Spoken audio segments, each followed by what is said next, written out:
In this episode, we're going to introduce the setting of thermal camera.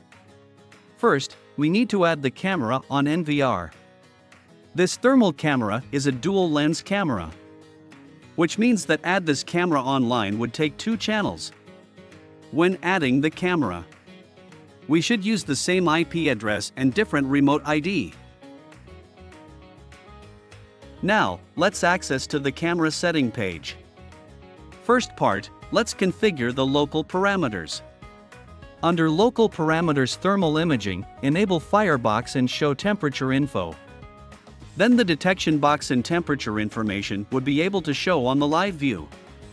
Second part, let's configure the fire detection. For detection mode, you can choose between fire detection or smoking detection.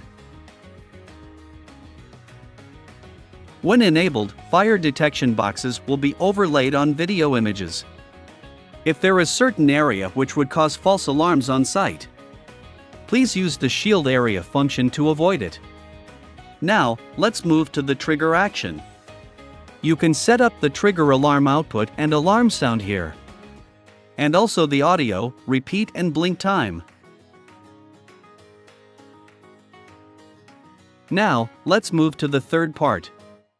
Configure temperature detection. You can choose between Celsius and Fahrenheit. When enabled, the show temperature gradient bar.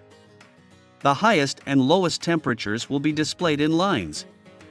The tracking highest and lowest temperature is used for showing the pixel with the highest and the lowest temperature. The overlay temperature on snapshot function will enable or disable temperature information overlay on video images. Then, let's draw the detection rules. There are up to 12 detections rules can be configured. The measured temperatures would be compared with the set threshold value. And we can manually change the threshold from -20 degrees Celsius to 150 degrees Celsius.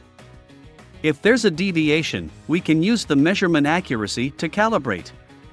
Duration here means the duration of the temperature or the change of the temperature. After setting up 2 rules, we can use the comparison rule now. When monitoring 2 similar areas at the same time, you can detect abnormal temperatures in one area by comparing the temperatures. Also, under the trigger action, we can set up the trigger alarm sound and light for temperature detection. Now, the final step is to enable the function on NVR. Before the setting, please make sure your NVR supports the thermal imaging function. Under Smart Setting, enable the fire detection, smoke detection function, or temperature detection you set up. And under the trigger action, you can set up the trigger recording for it. Remember to click on Save to make sure the configurations are all set.